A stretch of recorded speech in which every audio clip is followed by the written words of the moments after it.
Good morning India. आपको बताते हुए आज बड़ी खुशी हो रही है कि हमारी जो संस्थान है आईसीएस आईएएस एकेडमी, वह एक नया बैच का शुरुआत कर रहा है जिसका नाम है वन इंडिया बैच। अच्छा, इस बैच का विशेषता ये है कि हम लोग इस बैच में पूरी तरह से फ्री ऑफ कॉस्ट बच्चों को शिक्षा देंगे। अब भारत का कोई भी बच्चा पैसे के अभाव में शिक्षा से वंचित नहीं होगा।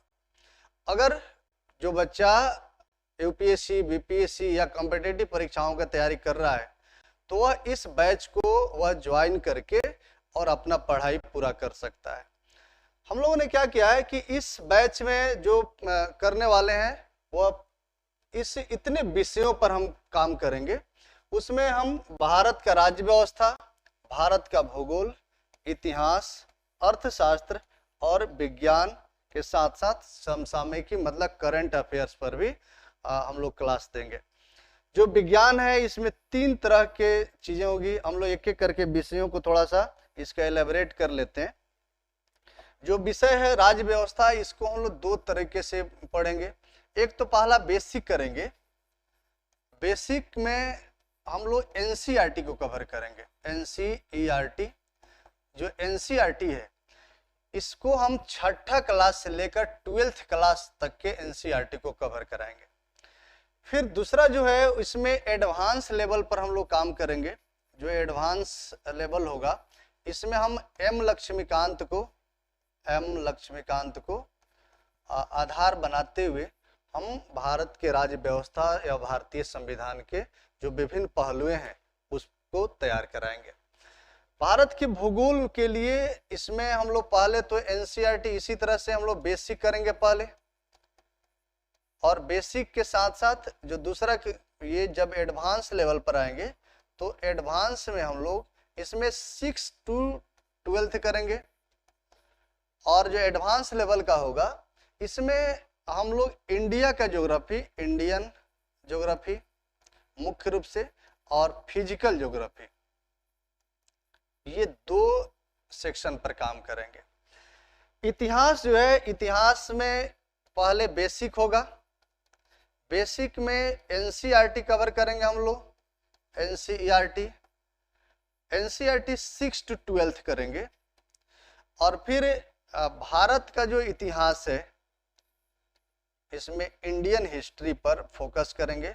और इंडियन हिस्ट्री में भी जो भारत का जो मॉडर्न हिस्ट्री है, भारत का जो स्वतंत्रता संग्राम है, आजकल ज्यादातर प्रश्न वहां से आ रहे हैं। तो हमारी कोशिश ये होगी कि हम लोग उन सेक्शनों पर ज्यादा फोकस करें जहां पर से प्रश्न आ रहे हैं। तो उन टॉपिकों को हम लोग इस बैच में कवर कराएंगे। अर्थशास्त्र के लिए जो एक बेसिक पुस्तक होगा, कोई भी एक बेसिक जो बुक होगा उसको करेंगे। और हमारा जो क्लास है वो एडवांस लेवल पर ये काम करेगा ताकि आपको इकोनॉमिक्स के बारे में एक अच्छा समझ विकसित हो सके। विज्ञान को हम लोग 3 भाग में करके पढ़ेंगे, है ना। इसमें एक फिजिक्स, दूसरा केमिस्ट्री और तीसरा बायोलॉजी। इस 3 सेक्शन पर हम लोग अलग अलग क्लास के माध्यम से इसको पूरा करेंगे। समसामयिकी के लिए हम लोगों ने क्या किया है कि इसके लिए प्रत्येक रोज आपको पर डे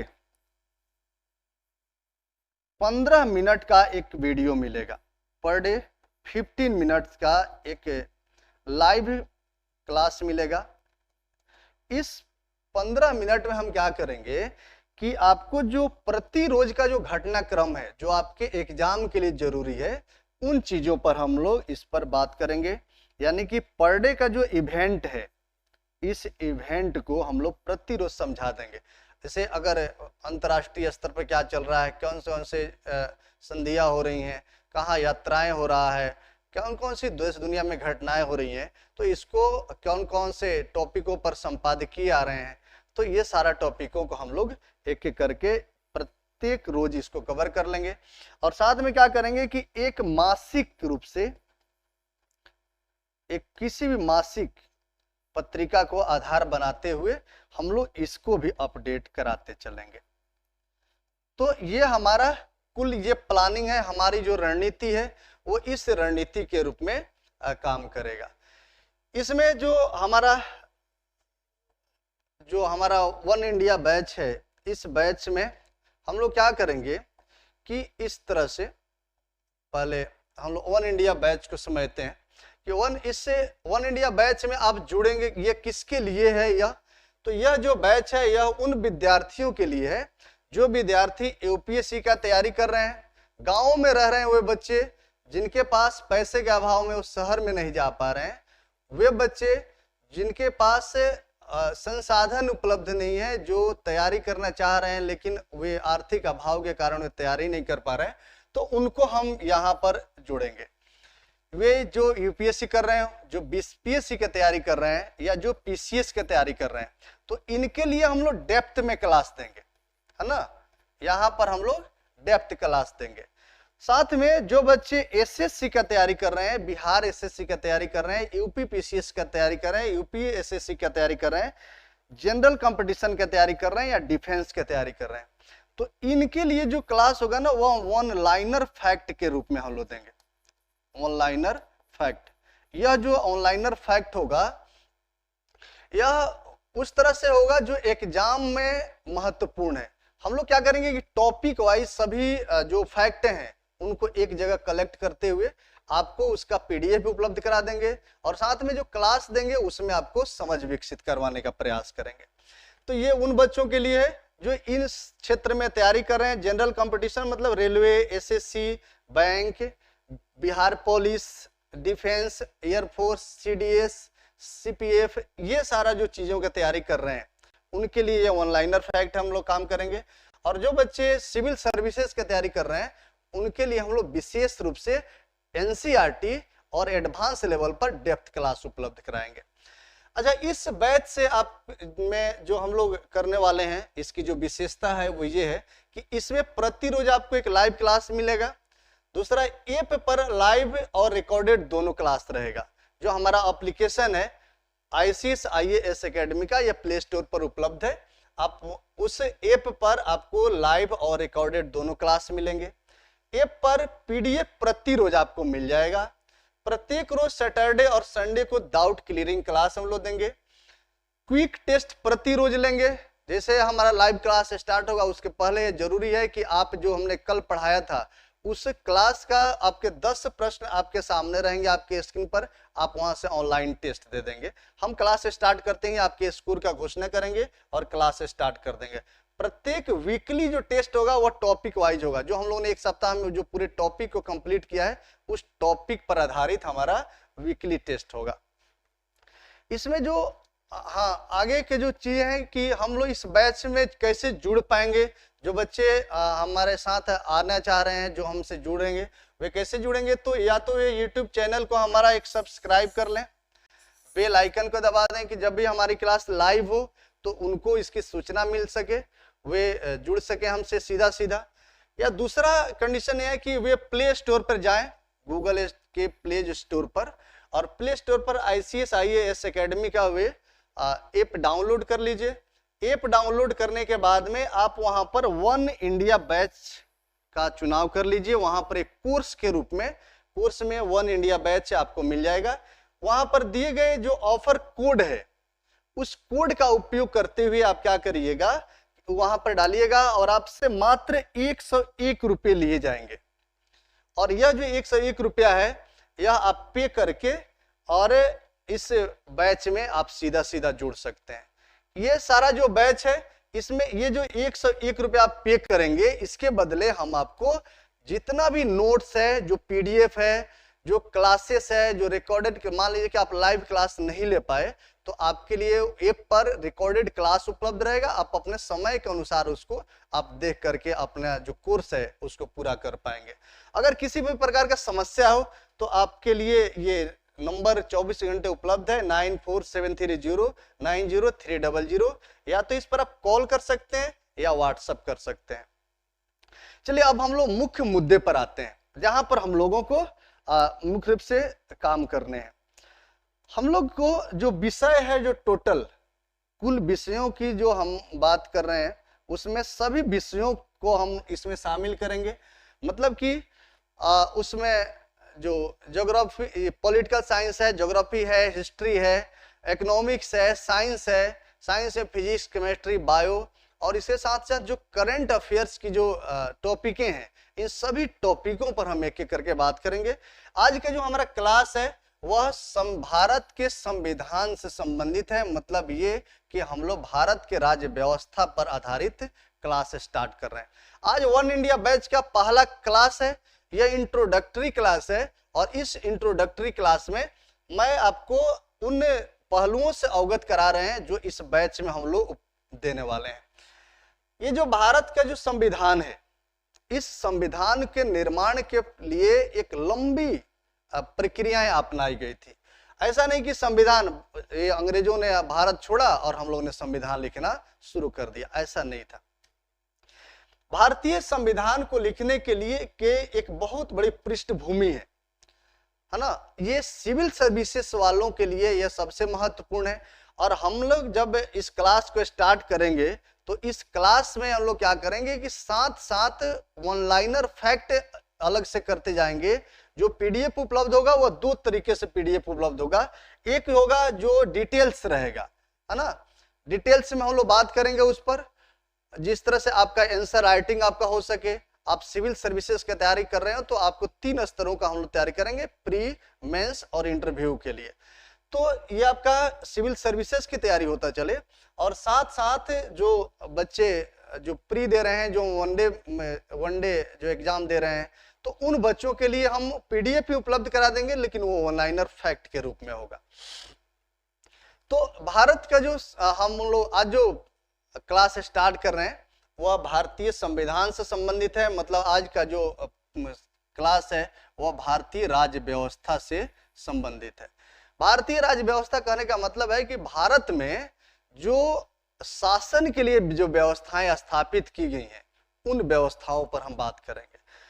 भारत का संविधान भारत में शासन की व्यवस्थाओं से हमें अवगत कराता है। जैसे मान लीजिए कि अगर हम बात करें संविधान का, तो संविधान एक पुस्तक है जिसमें सभी नागरिकों को बराबर बराबर के हक दिए गए हैं।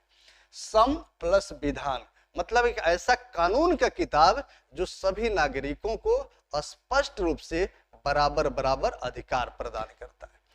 तो भारत के संविधान निर्माण के लिए एक बहुत लंबी प्रक्रियाएं हम लोगों ने अपनाया था। आपको मालूम होगा कि भारत में एक लंबे समय से ब्रिटिश काम कर रहे थे। ब्रिटिश ईस्ट इंडिया कंपनी बहुत पहले, मतलब कि आपको थोड़ा सा हम लोग इतिहास के पन्नों में चल रहे हैं पीछे। आपको याद होगा कि 1600 ईस्वी में एक ब्रिटिश ईस्ट इंडिया कंपनी का गठन हुआ था। East India company, British east India company इसलिए, अगर आप वर्ल्ड का मैप देखेंगे तो आपको पता चलेगा कि जो भारत की उपस्थिति है ना, आइए हम आपको थोड़ा सा मैप दिखाते हैं, मैप ऑफ इंडिया।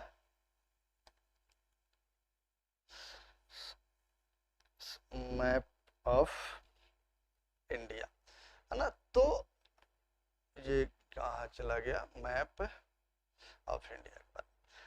तो ये हमारा जो मैप है ना, ये भारत का, बिहार का मैप आ गया।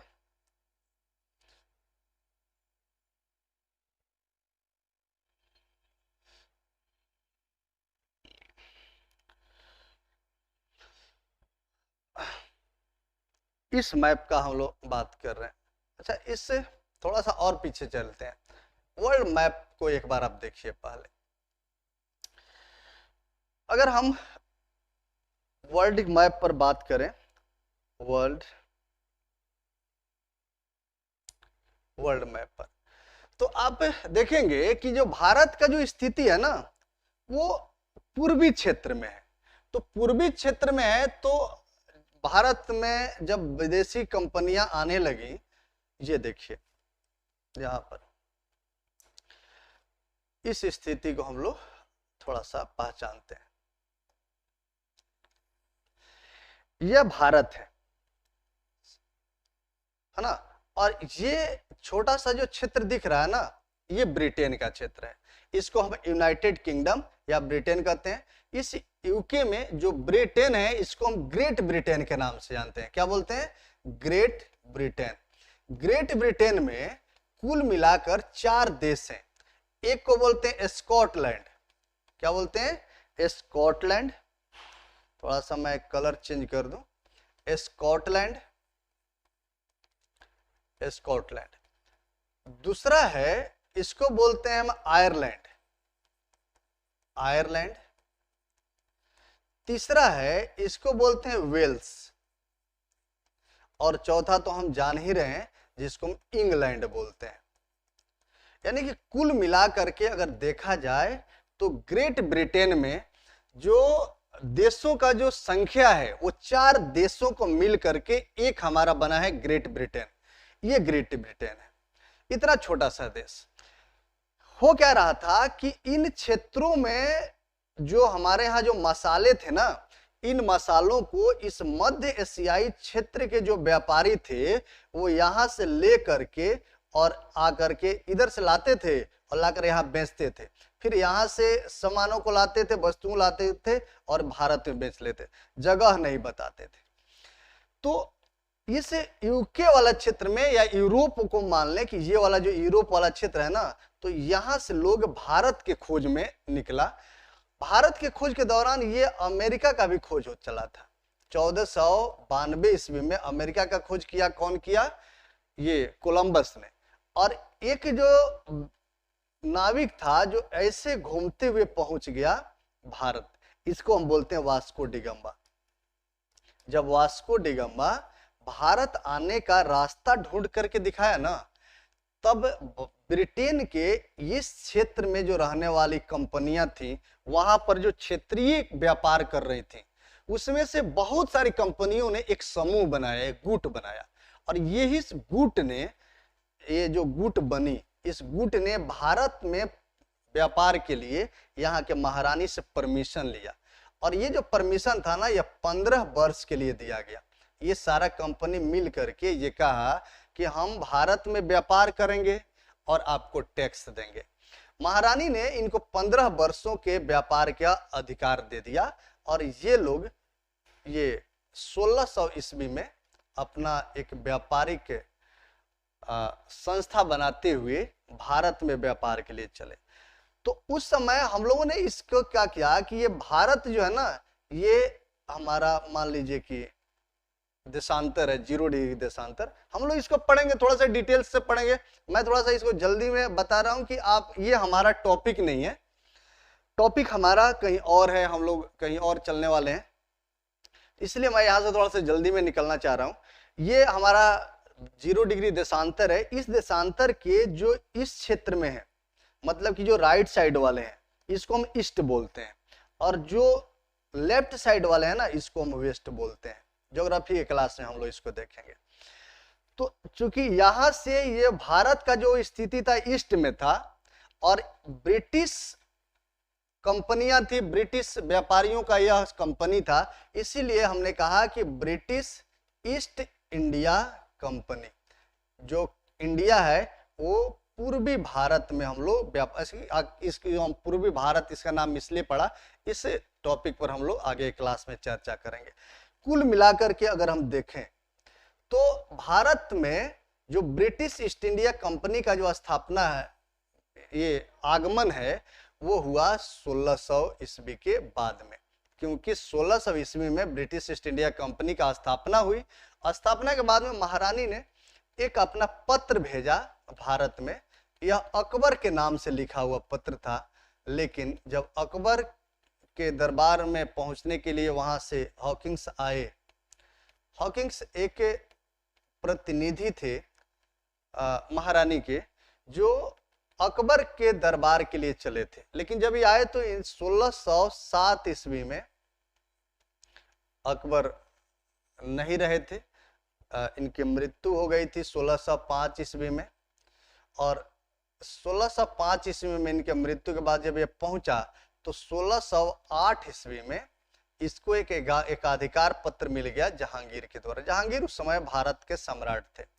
चूंकि जो उत्तराधिकारी बने वह और ये अकबर के उत्तराधिकारी जहांगीर थे, तो जहांगीर ने इनको एक अस्थायी तौर पर भारत के सूरत में फैक्ट्री लगाने का, अच्छा फैक्ट्री कहने का मतलब आप ये मत समझिए कि जहां पर उत्पादन हो रहा हो। फैक्ट्री एक ऐसा यूनिट था जो ब्रिटेन में बना हुआ माल बनता था ब्रिटेन में, वहां से हम ढुलाई करके भारत लाते थे और भारत में जहां पर उसको स्टोर करते थे उस गोडाउन को हम फैक्ट्री बोलते थे। यानी कि भारत में स्थित जो गोडाउन था वह एक फैक्ट्री ना होकर के, ये जो फैक्ट्री जिसको हम बोलते थे वो फैक्ट्री ना होकर के क्या था, गोडाउन था, ये गोदाम था जहां पर ये माल ला करके रखते थे और इस गोदाम से निकाल करके भारत के जो विभिन्न क्षेत्रों में ये बेचने का काम करते थे। तो कुल मिलाकर का क्या आप ये समझें कि जो ब्रिटिश ईस्ट इंडिया कंपनी है ये जब भारत आई तो व्यापार के लिए आई। किस लिए आई? व्यापार के लिए आई।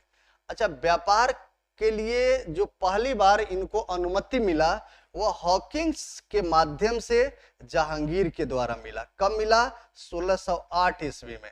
और जहांगीर ने कहा कि बेटा तुम जाओ सूरत में अस्थायी तौर पर एक फैक्ट्री डाल लो, वहां पर एक गोडाउन बना लो जहां पर तुम रह करके अपना सामान रखो और भारत में बेच सको। इसके अच्छाइयों का फायदा उठाया गया। जहांगीर के कहानियों पर हम बात करेंगे जब इतिहास पढ़ेंगे। तो जहांगीर के अच्छाइयों का इन लोगों ने फायदा उठाते हुए क्या किया कि सूरत में इन लोगों ने अस्थायी रूप से फैक्ट्री तो डाली। कंडीशन ये था कि इनके पहले भारत में पुर्तगाली आ चुके थे और पुर्तगाली भारत में बहुत सारा जो इलीगल काम कर रहे थे। इन्होंने जो खोज किया था, जैसे मान लीजिए कि ये हमारा ये भारत का जो क्षेत्र है, इधर से ही ये लोग आए थे तो केरल के क्षेत्र में ये पहुंचे थे और यहाँ के जो जमूरीन राजा थे ये वास्को डिगाम्बा का स्वागत किया था। और जब पुर्तगाली आए ना तो इसी क्षेत्र में अपना शासन प्रारंभ किया। सबसे जो इनका गलत काम ये था कि जब इन्होंने यहाँ पर व्यापारिक गतिविधियां शुरू की तो इस रास्ते से जितने भी लोग आते थे, जितना भी यूरोपियन आते थे या भारतीय आते थे, सबसे ये लोग टैक्स लेता था। यहाँ तक कि मुगल सम्राट का अगर कोई माल आए तो उससे भी ये लोग टैक्स ले लेता था। इसके कारण जहांगीर बहुत त्रस्त था। पुर्तगालियों से वे उलझना नहीं चाह रहा था, इसलिए पुर्तगाली इसका गलत फायदा उठा रहे थे। बाद के समय में जब अंग्रेज यहाँ पर आए ना तो इन लोगों ने सूरत में फैक्ट्री डाली और इसका विरोध किया पुर्तगालियों ने। बस दोनों के मध्य में एक साल्वी का युद्ध हुआ और इस साल्वी के युद्ध में पुर्तगाली बुरी तरह से हारे। पुर्तगाली क्या हो गए? हार गए। अब ये जब खबर सम्राट को मिली ना जहांगीर को, तो जहांगीर खुश हो गया कि चलो इस ईंट का जवाब पत्थर से अब देने के लिए लोग आ गए। मतलब कि अगर ये पुर्तगाली जो थे, जो इनकी गतिविधियां बहुत अनियंत्रित हो गई थी, अब इनको संभालने के लिए एक ही व्यक्ति है, ये ब्रिटिश ईस्ट इंडिया कंपनी, जो इसको संभाल पाएगा। तो ब्रिटिश ईस्ट इंडिया कंपनी का जो महत्व है वह इसके नजर में बढ़ गया और फिर जहांगीर ने इसी सूरत में अस्थायी रूप से फैक्ट्री डालने का अनुमति दे दिया। और जब अस्थायी रूप से फैक्ट्री इन लोगों ने सूरत में बनाई, उसके बाद इसके आदेश पत्र का इन्होंने बहुत दुरुपयोग किया और करते हुए इस पश्चिमी तट के साथ साथ इस पूर्वी तट पर भी बनाते हुए अपनी फैक्ट्रियां ये मद्रास तक पहुंच गए थे। मद्रास में इन लोगों ने फैक्ट्री डाल ली और यहां से गतिविधि चला रहे थे। 1756 ईस्वी आते आते क्या हुआ कि ये लोग कोलकाता पहुंच गए और कोलकाता पहुंच करके ऐसे मान ले कि ये हमारा जो भारत का जो मैप है, इन लोगों ने सूरत में फैक्ट्री डाली थी। यहां से बढ़ते हुए बम्बे पहुंचे, बम्बे से आगे बढ़े कोच्चि पहुंचे, फिर ये लोग मद्रास पहुंचे। मद्रास के बाद में अब ये पहुंच गए थे कोलकाता। जब ये कोलकाता पहुंचे ना तो यहाँ के जो नवाब था वो अलीवर्दी खां के वंशज थे। अलीवर्दी खां ने सम्राट के शासन का समाप्ति का घोषणा किया था, उसने अपने को स्वतंत्र कर लिया था और ये टैक्स देना बंद कर दिया था ब्रिटिश सम्राट को। जब अंग्रेज यहाँ पर अपना किलाबंदी के लिए कोलकाता में पहुंचे और किलाबंदी करना शुरू किया, तो अलीवर्दी खां के जो वंशज थे, जो अगले इनके नवाब थे सिराजुद्दौला, तो इन्होंने सिराजुद्दौला ने इसको मना किया कि बेटा यहाँ पर नहीं बनाओ फैक्ट्री, तुम अपना, यहाँ हमसे परमिशन की जरूरत है। In British east India company ने नहीं माना, और नहीं मानने का नतीजा हुआ कि जो फैक्ट्री बन रही थी ना, जो कोठी बन रहा था, जो फोर्ट बन रहा था, जो किला बन रहा था, उसमें काम करने वाले जितने भी अधिकारी, कर्मचारी, मजदूर, मिस्त्री, जितना भी था, सबको पकड़ करके और सिराजुद्दौला ने एक छोटे से कमरे में बंद कर दिया।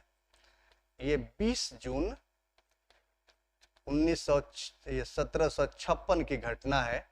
और जब इस कमरे को कल सुबह मतलब 21 जून को जब खोला गया ना, तो इसमें से 146 में से मात्र 23 लोग जिंदा बचे, जिंदा, और बाकी सारा के सारा मर गया था। इस घटना का उल्लेख एक ब्रिटिश पत्रकार थे जिनका नाम था हॉलवेल, इन्होंने इस घटना का चर्चा किया। ये आपके एग्जाम के लिए महत्वपूर्ण है। ये सारा घटनाक्रम को हम लोग इतिहास में पढ़ेंगे, लेकिन हमें बस ये जानना है कि अब ये जो घटना हुई ना, इसके बाद में 1757 का एक लड़ाई हुआ और ब्रिटिश ईस्ट इंडिया कंपनी का बंगाल में अस्थायी तौर पर शासन प्रारंभ हो गया। 1764 में जब बक्सर का युद्ध हुआ, ये सारा युद्धों के बारे में हम लोग एक एक करके बात करेंगे, बक्सर के युद्ध का ही बात करेंगे। तो इस युद्ध में बिहार, बंगाल और उड़ीसा का ये 3 राजस्व प्रांत का राजस्व वसूली का अधिकार मिल गया ब्रिटिश ईस्ट इंडिया कंपनी को। और British east India company Bharat में अपना व्यापार के अलावा शासन करना प्रारंभ कर दिया। अच्छा, तब से लेकर के और हमारा भारत जो स्वतंत्र हुआ तब तक एक लंबी प्रक्रिया थी, जिसमें अलग अलग कानून बनाए गए, अलग अलग अधिनियम पारित किए गए, है ना। और उन अधिनियमों में, उस अधिनियमों का परिणाम हुआ कि इस ब्रिटिश ईस्ट इंडिया कंपनी का जो शासन काल रहा, इसमें कुछ प्रावधान हुए, कुछ भारत शासन अधिनियम बना। जब ब्रिटिश संसद के पास पावर चला गया तो उन्होंने कुछ अधिनियम पारित किया, नेहरू रिपोर्ट आई। ये सारा जो टॉपिक है, इन टॉपिकों पर हम एक एक करके अगले क्लास में बात करेंगे। तो आप इस क्लास को ज्वाइन करें, अपने मित्रों के पास इसको शेयर करें, ज्यादा से ज्यादा लोगों के पास में इस मैसेज को दें, और इस जो क्लास है, इस क्लास का आप फायदा उठाएं। हम लोग अगले बैच के जो क्लास है, कल हम लोग फिर से मिलते हैं। इसका वीडियो एप्लीकेशन पर अपलोड रहेगा। आप इस बैच से जुड़ना चाहते हैं तो आप एप्लीकेशन डाउनलोड कर लेंगे, और डाउनलोड करके और फिर जो कोर्स है उस कोर्स को आप परचेज करिएगा। तब तक के लिए जय हिंद, गुड बाय, फिर मिलते हैं अगले क्लास में। Thank you.